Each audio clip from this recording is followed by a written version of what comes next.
What's up, guys? Welcome back. I'm back here at Gettle Kia of Bradenton with this brand new 2025 Kia Sorento Hybrid. It seems like only yesterday I've done the 2024 non-hybrid version that got the same look. And for 2025, we have basically the same changes on the hybrid. There are changes not only on the exterior, but also underneath the hood and on the interior of this vehicle. So today I'm going to take you on a complete tour. We're going to check it out from all of those angles and take it for a test drive. If you like watching videos like this, don't forget to check out the rest of my channel, hit that like and subscribe button. Now let's get back to this.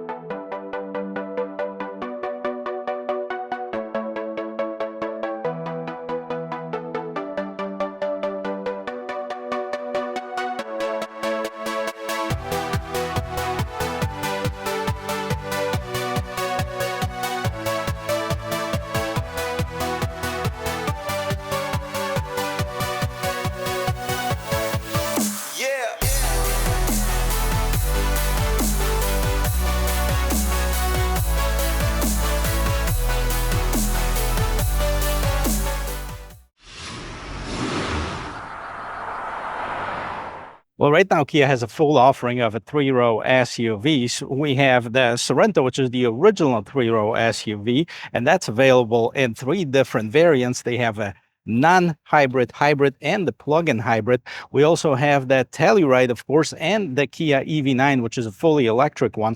Well, let's take a look and see what's changed on the Sorento for 2025 model year. Check it out, guys, this crazy Florida weather. We have rain and sun at the same time. Let's check it out and see what's changed. So first of all, you can see that the headlights are completely different. They're all LEDs. I like those 4 individual units in there. We also have the daytime running lamps and LED turn signals that are also changed for 2025 model year.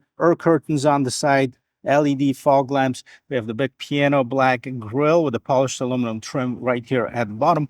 Big Kia logo on top of the hood, and let's see what's underneath it. And here you find 1.6-liter turbocharged 4-cylinder engine with the hybrid system, producing a total of 227 horsepower and 258 pound-feet of torque, made it to a 6-speed automatic transmission. You can get the hybrid in either a front-wheel drive or all-wheel drive. This one is an all-wheel drive. Let's take a look at the setup right here. The hood is nicely propped up by the hood struts on both sides, and we have some sound insulation underneath here as well. As we look around the corner, I like the design of this vehicle. Overall, this is not too big, not too small. The total length of this vehicle is 189 inches, which is about 7 inches shorter than the Telluride. And let's see what's going on. As far as the wheel and tire setup, we have 19-inch wheels. These are standard on the EX trim, which, by the way, is the entry level into the hybrid lineup. And then we have this two-tone wheels, a little bit of silver, a little bit of black, and the tire size is 235 by 55 on 19-inch rim. Right on the side, so typical to Kia, we have this trim right here, polished aluminum and this chrome, and then kind of this satin chrome trim around the windows and at the bottom of the doors, breaking it up, especially in this black color. We have a set of low profile roof rails. Now let's take a look, see what's going on in the back. Now, in the back, we have the brand new tail lamps that are different than on the previous generation one. Let me give you a little bit of a close-up to them. HEV stands for hybrid electric vehicle. We have the rear view camera on top. We have the third brake light, and the bottom of the bumper is finished with this polished aluminum trim, reflector lights, and reverse lights down here at the bottom. It says that we can wave our foot. No, it says it's a tailgate release button location. All right, so let's release the tailgate and see how much room we have on the interior. Tailgate opens nice and tall. We have the lock and close button, and here it is. The third row seats. Of course, let's see how much room we have behind them. So, not a ton. I mean, you definitely had a lot more room in Telluride than this, but if you're not looking for tons of space, this is a great vehicle for you. It looks like this is part of the hybrid system. We have the battery over here and the tools to remove the spare tire. The third row seats, of course, can be folded down, and once folded down, it extends the cargo room to about 40 cubic feet. And if you fold down the second row seat, you're going to have about 70 or so.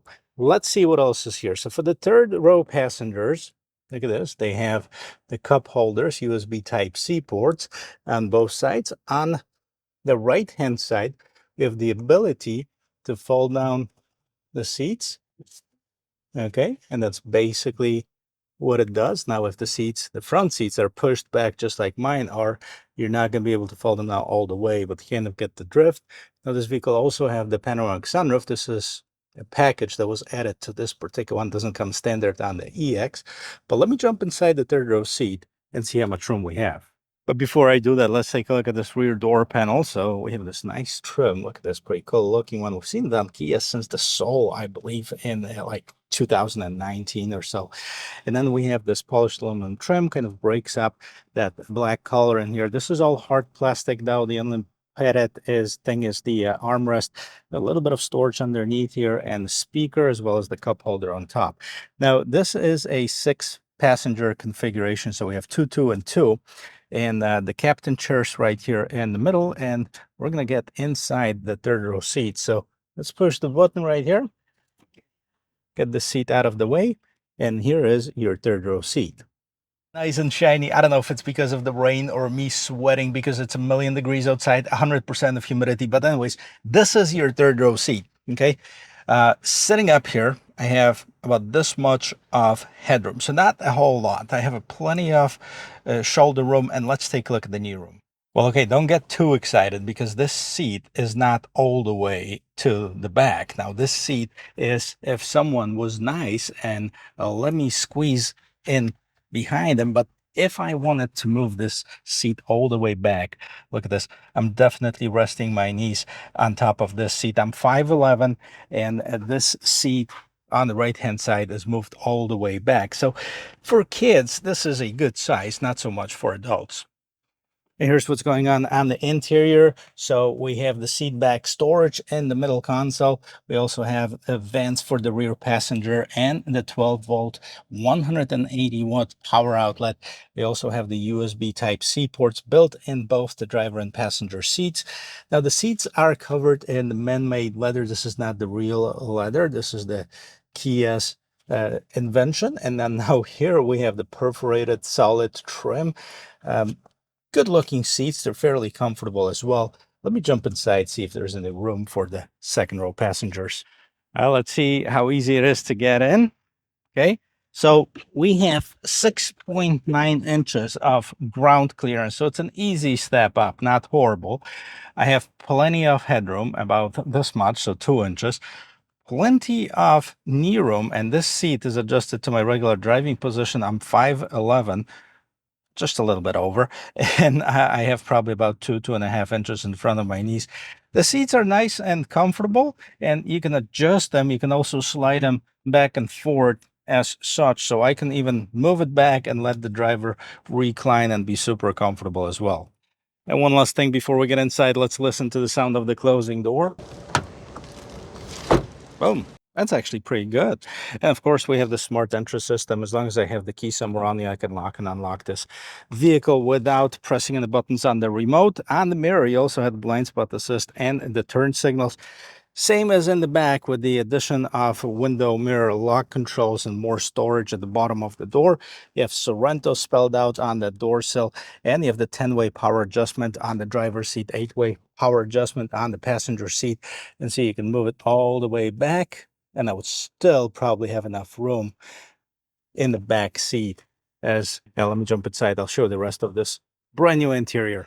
And here it is, guys, looking great on the interior as well. Now, keep in mind, this is the base hybrid model. Yes, it's a little bit more expensive than last year, but we're going to talk about it in just a little bit. So you have this 2-tier dashboard. Now, you have this nice trim that continues on the door. And then you have the big vents on the side and this trim connecting the vents here in the middle too. Big bezel that can house up to two 12.3-inch screen. Now we have one 12.3-inch screen and the digital instrument cluster. Let's take a look at the steering wheel here. The steering wheel is on the larger side. We have the Kia logo in the middle, contrast stitching on the inside, and it's thicker in the right spaces. You also have the pedal shifters in the back because we do have the regular transmission, the 6-speed automatic transmission. And here's what's going on the left-hand side of the steering wheel. As you can see, you can adjust the volume. You also have two customizable buttons, which is mode and the start button. And then you have the voice control and as well as the phone control. You have the menu button, which is basically controls what's going on in the instrument cluster, cruise control, adaptive cruise control, lane keep assist.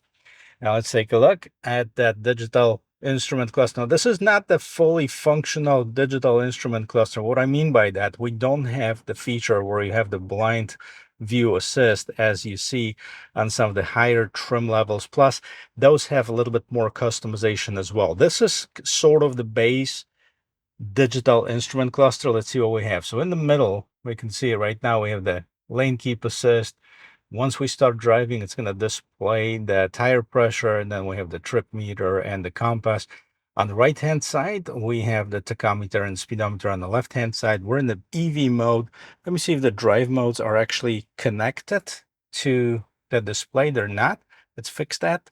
All right, so now if we change the different drive modes, we have the Eco, Sport, Smart. As you can see, the only thing that's changing, we also have Snow because we're on the all-wheel drive version. As you can see, the only thing that's changing is the background of this. So let's move on to the infotainment system. Now, this is the 12.3-inch screen right here in the middle. We've seen it a million times before, so I'm going to be brief with this. Navigation system is built in. It's very nice, bright, and intuitive. As far as the radio sources, we have the Sirius XM, AM, and FM. And going back to the hybrid system, this is something that we haven't seen on the regular Sorento, of course. So let's see what's going on here. 26.2 miles per gallon. And what it should be is 34 on the all-wheel drive, 36 on the front-wheel drive. Now we're seeing that the engine through the electric motor is charging the battery right now.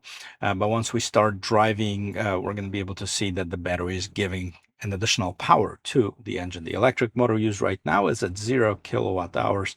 So this is what we have in the hybrid system. Let's go back to the next screen's phone projection. The new Sorento, this one, has the ability to connect Apple CarPlay or Android Auto wirelessly or via a cable, your choice. I cancel this. Weather valet mode setup. Setup gives you the ability to basically customize the buttons, the cluster, display, screen layout, navigation. This will take forever to go through it, so we're just going to give you a couple different things. So link to drive modes right now. That's what I did to change the clusters, the buttons. We have the button on the navigation steering wheel, mode button, and up and down button on the steering wheels, and they can all be assigned several different functions depending on what you like them to do. Of course, as long as they're on this list, you can select them. Going back to the general settings here, okay, so this is your model number, software info, etc. And then sound. Now we have the speed dependent volume control. And this is pretty cool because as you drive, of course, the engine revs up on the higher RPM, so it gets louder, and you can select it so the volume's gonna get louder as well. Startup maximum volume as well, you know, premium sound, position, tone guidance, radio noise, driver assistance, etc. So tons of customized feature. And let's go back to the main screen. You also have the ability to see the vehicle diagnostics maintenance, which is brand new right now, doesn't require it. HD radio data notifications, online manual. Put it in reverse to check out the rear view camera. As you can see, it's pouring outside, so I was right on time to get inside this vehicle. But we have the active trajectory lines, this little silhouette of the car on the right hand side, and we have 3 different angles as far as the camera here, and the different settings for adjustments. So display contents, display settings. And let's go back. This is your rear view camera. Scrolling down, there's that other screen that is new to a lot of Kia. Started with the EV6. It's a dual function screen. I really like it. On the right hand side, on left hand side, sorry, you have the volume and power button, and now you have some shortcuts for the front window. defogger, rear window defroster, auto climate. Then you have some shortcuts for the infotainment system. So you have home map search, seek track media, that little star custom button, and the setup. File and tune on the other side. But guess what happens? If I press this little fan here, it gives me the menu for my climate control. So instead of having all the shortcuts for this, I can adjust my temperature, fan speed, sync it. This is dual zone climate control. So a very cool feature. Now on the EX, standard feature is the heated seats. Okay, we don't have the ventilated seats. I think you have to go to the SX Prestige. And now we have the charging station. So what that includes is the one USB Type-C port that includes charging and data, or charging only. And this one's for charging only. And the wireless charging pad that's included, that's right here. And close that off. And don't worry, this is just a sticker, so don't be alert. This is no scratches or anything like this. Here's the way you change gears. Okay, so we have this shifter, kind of like on the Genesis models. P to park, of course, and then reverse, neutral, and drive. That's where you change your drive modes here. We have the Eco, Sport, Snow, and Smart, and then you can lock that center diff. Auto hold for your brakes, downhill assist, electronic parking brake. Okay, here's your rear view camera, parking sensors, cup holders, and more storage right here in this center console. Up on top, nothing too special about this mirror. We do have the LED lights and the panoramic sunroof, which I think I'm opening, and it's going to be raining. All right, is it going to open? All right, we're not going to open it. I don't want to let any of the water inside. And with one touch operation, gives you a lot of light or air, depending on what you want. Kia Connect, and then we have the emergency button. And then, of course, here's we have the mirrors. The illumination is up on top. And again, somebody asked me what this is for. Well, now you know. Okay, documents for the vehicle, maybe. This is it. This is the 2025 Kia Sorento Hybrid EX. On the interior, let's touch on the pricing and take it for a spin. So there are only two different models available for Sorento Hybrid for 2025 model year. The EX, which I'm sitting in right now, front-wheel drive starts at $38,690, all-wheel drive $40,490, and the SX Prestige only available as an all-wheel drive $46,890. So get the pricing out of the way. Let's take it on the road and see how it drives. So with this being an all-wheel drive vehicle, I think this wet surface is going to be a perfect canvas for us to check if it makes any difference to have an all-wheel drive here in Florida versus a front-wheel drive. But before we get to it, let's do a turning diameter test right here in this parking lot. And yep, pretty close, but we got it. No issues here. Very nice and tight. As far as the suspension, doesn't matter which drive I'm in. I'm going to put it in the sport mode. Not that it has any adaptive suspension, but I got to tell you, the steering wheel stiffened up a bit. It's definitely heavier with the sport mode on. And you can see what's going on as far as the acceleration, because that's where we should see some difference. The front wheel drive would probably get some spin on the wheels. Let's see if this one's going to do it as well. It's a parking lot, guys, so it's going to be slow, but let's go. Okay. No issues here. The power went to all four wheels. We got it accelerated to about 30 miles per hour. That's about what we can do here in this parking lot, but now take it on the road. So of course, we're going to flip it to the smart mode and let the vehicle make decisions. Scary, huh? Well, this is the future, and this is just a very small portion of it. The self-driving cars, the intelligent cars with the AI and learning to the different driving conditions that's coming. Scary and cool at the same time. Let's merge here in traffic. We're in the smart mode, so the vehicle does all the thinking for you as far as, the gear adjustments, as far as that, front-wheel drive, all-wheel drive, etc. Big mirrors. I like it. Big windshield too. You have the corner windows, help you with the visibility. Smooth. That's one word to describe it. No jerkiness.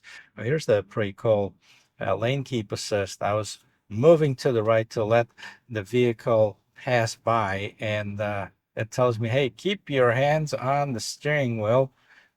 Be careful, basically. And that's what I did, right? So, a lot of safety features here. Now, let's stop right here and let's see the acceleration.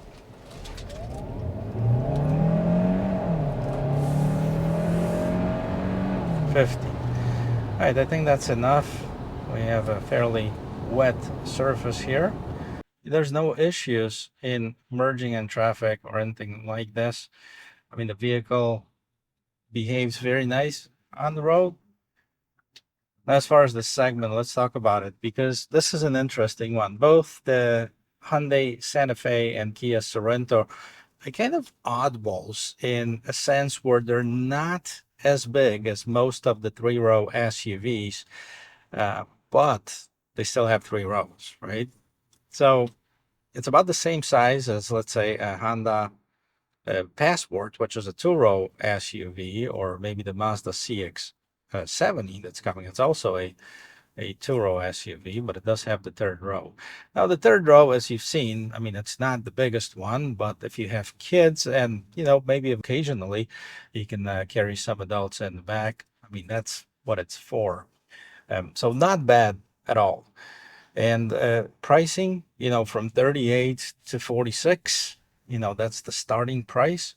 It's a little bit less expensive than the more expensive Telluride, which, even though it starts around $40,000, it tops off over, $56,000. So this one is probably cheaper by about $6,000. And we're talking hybrid, which you get about 34 miles per gallon. So if you don't need all that space as Telluride offers, this could be a great vehicle for you. Also, if you're a fan of Hyundai but don't care for the new design of the Santa Fe, this one definitely is more toned down. And guys, we can't forget about the industry-leading 10 years, 100,000 miles powertrain warranty on this vehicle. You can't beat that. And Kia has come such a long way from when they started. And so definitely, if you haven't considered one, take another look and maybe get one for yourself. Well, thank you very much for watching. I hope this was helpful, and I hope you learned 1 or 2 things. And if you did, don't forget to check out the rest of my channel, hit that like and subscribe button, and I'll see you in my next video. Cheers.